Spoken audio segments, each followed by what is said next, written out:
15 minutes ya masano. Ya vrai. Ya masano. Ya vrai. 15 minutes ya masano. 15 minutes ya masano. Ya vrai. Basango ya masano ya ndembo. Foot. Masano ya makofi. Bibotu tomo kato lokola libanda. Basket, volley, handball, topé, rugby, tennis de table, ping-pong, long tennis. Tous les jours. Ya vrai. 15 minutes ya masano. Po c'est là mon pe bolandi bolamu na bino bansa ba bolinga ka edition na biso ya 15 minutes ya masano bande kwa ntopesi bino mbote pe totomba bino boye bolamu na edition na biso mukalo ya 15 minutes ya masano. Et bongo pa mukalo bande kwa ntoko lebela bongo bambi matali ba miyibi e bazali bongo yingolo kati ya lupango ya FIFA ko fakuna na ntena centre technique national Kourara Mpova tokotia pole pe tokolanga nungu na matali bongo ba éliminatoire ya Coupe du Monde 2026 na matali ba Léopard na biso ya RDC tokolebela championnat national o ezali kokoba awengo mokonzi Kinshasa pe na ba province tokosukisa bongo na volleyball o ekomi bongo na 9e championnat d'Afrique ya ba club. 15 minutes ya masano. Ya vrai. Jamais ezala, jamais salama na TV moko awa na leo. Basango ya 15 minutes ya masano ifunga mali susu bongo te. Po azali na moto oyo atambolaka na elongo afungolaka nzela. Motango nani? Ezali bongo Paris Sportif en direct pe Casino Live abenga bongo na kombo ya Ngenge Sport. Musique elemba pe na TV iloko ya malongo ezate. DJ heureusement kapetaki na ligne.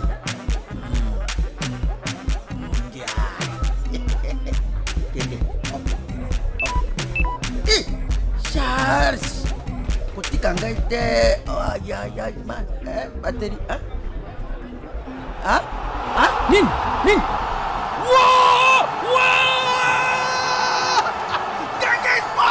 Ngenge Sport, puisque Paris Sportif. Passion. Bongo tofunga basango na biso mokoma le bande kwanda 15 na masano pona kotalisa bino ete okati ya lopango ya FIFA Fekofa oyo ezami bongo na nteli oto biso bonso na kombo ya centre technique national Kourara Mpova bamiyibi bayingeli bongo okati ya lopango wana bamiyibi yango banani pole pesa mebino bongo na bilili epe na mongongo ya Gérard Guéry Angengwa Agwema. Communiqué de presse. Alerte à la spoliation sauvage de la concession du Centre technique national de la FECOFA Kourara Mpova à Kinkole.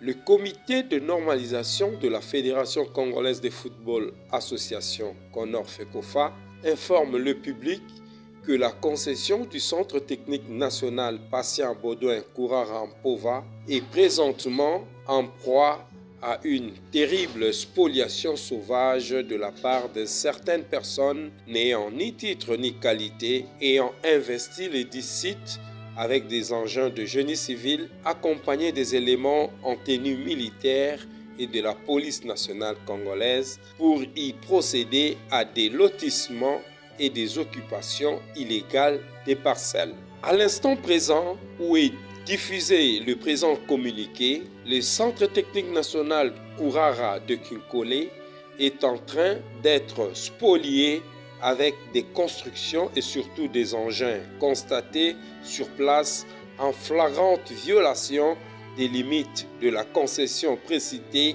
définie par la présidence de la République et contenue dans l'ordonnance numéro 20 par 149-D du 29 décembre 2020, modifiant et complétant l'ordonnance numéro 03-110 du 3 mai 1983 portant création et délimitation d'une réserve naturelle intégrale dénommée Parc Président Mobutu, qui, en son article 1, alinéa 2, point B, délimite, comme repris ci-dessus, le bloc B, limite partant du dernier point du bloc A sur RN1 jusqu'au point de la rivière Ntsele qui déverse dans le fleuve Congo, excepté la distance de 1190 mètres longeant la RN1 et en tant qu'elle fait partie intégrante de la parcelle de terre de la Fédération congolaise de football association, en sigle FECOFA, portant le numéro 26 944 du plan cadastral de la commune de Lansele. Par conséquent, afin de préserver les limites légales du site du CTN Kourara, Centre Technique National Kourara, et sous réserve des conclusions à l'action publique en cours, initiée au niveau des cours et tribunaux par la Fédération Congolaise de Football Association FECOFA, le CONOR de la FECOFA en appelle au sens patriotique de ces spoliateurs et prédateurs du site afin de mettre fin à leur entreprise suicidaire pour le sport roi de la République démocratique du Congo et s'en remet au pouvoir public afin d'arrêter ce gangstérisme foncier à la solde des ennemis de notre football qui assassinent d'ailleurs les devenus radieux de notre discipline reine. Enfin, le comité de normalisation de la Fédération Congolaise de Football Association, CONOR FECOFA, prend à témoin l'opinion tant nationale qu'internationale face à ce sabotage en règle de la pratique améliorée du football qui ne dit pas son nom, afin que cesse illico presto cette prédation du patrimoine de la FECOFA et partant celui de la FIFA CAF qui, surtout, est susceptible d'entraîner au pays des sanctions auprès de la FIFA et de la CAF, notamment contre notre association nationale membre, pouvant aller jusqu'à la disqualification de nos équipes représentatives sur le continent et à l'international. Fête à Kinshasa le 16 novembre 2023 pour le comité de normalisation de la FECOFA, Dieudonné Sambi Tselelutu, président. 15 minutes ya masano. Ya vrai. Jamais ezala, jamais salama na TV moko awa na leo. Toyo la skande kwanda 15 ans ensemble mi matali bongo équipe nationale Léopard Senior A. Esengeli koyeba ete RDC azwami bongo na groupe B, pe bazwami bongo 6 na kati ya groupe wana. Tozali bongo na Togo, Sénégal, Soudan du Sud, Mauritanie, Soudan pe RDC. Bazali bongo bango 6 o baingeli bongo kati ya groupe wana. Pona bokutani ya mboto biso banso ete RDC alongaki bongo Mauritanie au stade de Martyr na Mingete Mibale. Kasi pona ibimeli na ya deuxième journée akakemaki bongo pona mbana ya yambo wuta sélectionneur Sébastien de Sabraye na Mongete moko liboso ya bayi Soudan. Na simana yango nungu matia maki mingi. Mwa mami baloba maki mingi, mwa maloba maki bele. Kasi polo kati ya makambo wana ezali nini. Esengeli koyeba ete pona mbi matali deuxième journée et ya éliminatoire ya Coupe du Monde 2026. Togo na Sénégal bakabwana ki bongo na libungu tulu na moto, Soudan du Sud pe na Mauritanie bakabwana ki na libungu tulu moto na moto, ongambo ya RDC pe Soudan longa ki bongo RDC na Mongete moko. Classement ezali boui. Sénégal azali moto ya yambo na 4 points, alandami bongo na Soudan na 4 points, moto ya misato ezali RDC na 3 points, moto ya minei ezali bongo Togo na 2 points, moto ya mitano ezali bongo Soudan na point moko pamba pe moto ya suka ezali bongo Mauritanie na point moko pamba. Na mayebatika liba ndeko banda 15 minutes masana mi matali ba Léopard Senior à RDC et sangali koyeba ete babokutani ezali mwa mingi. Ba éliminatoire et kokoba kino mbula 2025. Kolandisa mabokutani etikale kobeta mabongo na sima ya CAN. Coupe du Monde d'Afrique de Nations elengela mina sanza ya mbula mozaiko ya tope janvier 2024. Ndebe éliminatoire ekoya sima ya CAN. Elingi koloba ete ba Léopard ya RDC bazali nano na chance mingi ya kozwa esika ya bazali mingi nano na chance mingi ya kozwa bongo ebonga ya bango na mbi matali bongo Coupe du Monde 2026 ezali kolengela na mikolo ezali koya. Nde totalisi bino wana manso matalaki ba Léopard ya RDC po ete kimia ekoto kati ya mitema poto eba ete bakoki su kosala mosala malamu po apesa biso elonga pe tosepela biso banso. Oyo bozelaki oyebi bakasino minene olingi kobeta olingi kolonga olingi kozwa mbongo na lombango otape beta na ngenge.cd okokuta masano lokola roulette en direct, machine à sous, jeu virtuel, paris sportif, bonus jackpot, bisengo na ngenge. Na mambi matali bongo babokutani ya poso etozali esengeli koyeba ete moko yambo ya poso etozali tope lundi 20 novembre 2023 Aigle du Congo akutana ki bongo na Dauphin Noir bakabwana ki na Mongete moko na moto pe deuxième pena au Renaissance lokola na phase aller ndenge mo peka na phase retour bakabani bongo na libungu tulo na moto ndenge manso maleka ki kuna conférence de presse après match et pesa melbino bongo na belili et Renaissance n'a pas su procurer des occasions, nous on en a eu. Les attaquants n'ont pas su profiter de ces occasions-là. C'est comme ça que vous nous avez vu partager le résultat nul. Cela ne reflétait pas vraiment l'image du match. Donc pour nous c'est une déception. L'attaque en 2 matchs n'a pas suffisamment carburé, n'a pas marqué. Donc ça prouve à suffisance que le secteur offensif nous pose problème. C'est l'attaque. Quand on ne marque pas et que la défense n'encaisse pas, c'est déjà l'attaque pose problème. Donc on a un sérieux problème au niveau offensif. C'est un travail qu'on doit s'y atteler davantage. Les avant-centres ne nous donnent pas assez de satisfaction. Mais on ne va pas baisser la tête, on doit continuer à travailler jusqu'à ce que le résultat sera là. Les championnats, c'est vraiment disputé. Pour aller en play-off, ça demande beaucoup d'énergie, ça demande une certaine efficacité. On y est là, on va continuer à travailler, mais on va atteindre notre objectif. Mieux vaut match nul qu'une défaite. C'est notre premier point depuis que j'ai repris l'équipe. Nous n'avons pas profité de nos temps forts. Et on est tombé sur un très bon gardien de DCMP qui a sauvé 3 actions nettes de goal. Et puis il ne faut pas oublier, DCMP c'est une équipe qui est difficile à manœuvrer.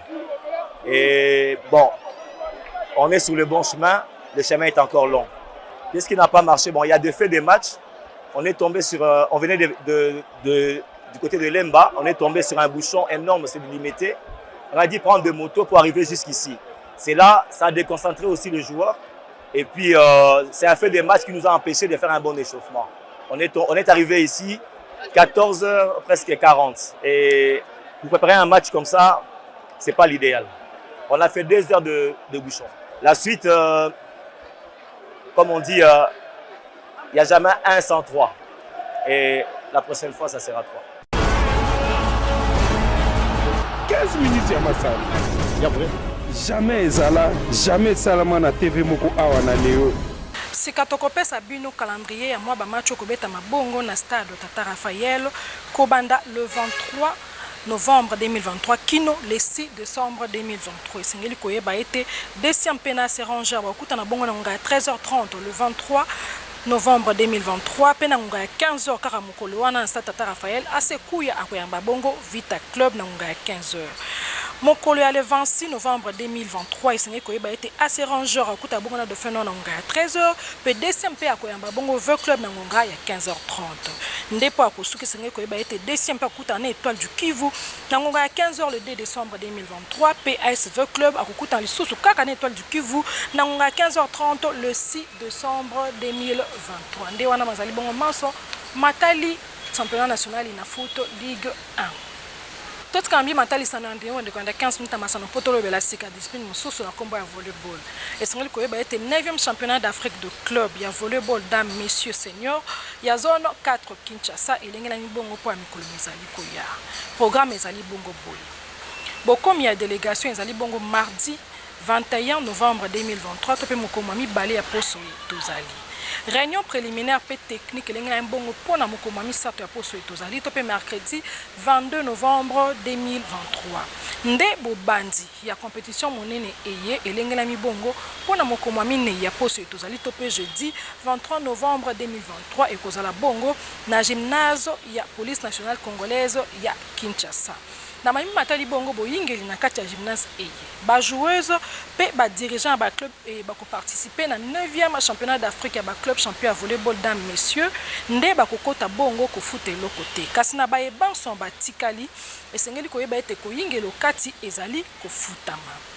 Na mami matali bongo ba match à groupe tribune latérale ekozala bongo na 2000 francs pe ba tribune officielle top VIP ekozala bongo na 5000 francs. Na tango ya ba demi-finale pe finale esengeli koyeba ete tribune latérale ezali bongo na 5000 francs pe tribune officielle top VIP ezali bongo na 10000 francs. Sika ba équipe yenga mokondi Kinshasa o ezali bongo na molongo na tina ko participer na 9e championnat d'Afrique de Nations et ezali bongo Free Boy, Espoir, Green Time, Force du Progrès, Madaka, Bitian, La Loi, La Grâce P, DCMP. Nde ezali bongo ba club oyo ba ko participer bongo na 9e championnat d'Afrique de club champion ya volleyball dames messieurs seniors ya zone 4 yenga mokundi Kinshasa. Nde wana ezali bongo manso na yo matali bongo volleyball. oyo bozelaki oyebi bakasino minene olingi kobeta olingi kolonga olingi kozwa mbongo na lombango kota pe beta na ngenge.cd okokuta masano lokola roulette en direct machine à sous jeu virtuel paris sportif bonus jackpot bisengo na ngenge. Sango ya mawa sélectionneur principal ya Léopard U20 na kombo ya coach Guy Bukasa azali bongo na mawa ya koyebisa bandeko pe ayeba na bango liwawa papa ya bango Noko papa leki na kombo ya Grégoire Bukasa Kalala ye akufaki bongo uta le 17 novembre 2023. Programme ezali na lolenge eye. Samedi 25 novembre 2023 veillée mortuaire na salle Philo na avenue Ngouma arrêt érosion. Dimanche 26 novembre 2023, levé à corps ekosalama bongo na hôpital du cinquantenaire pe inhumation ekosalama bongo na cimetière Kimberley.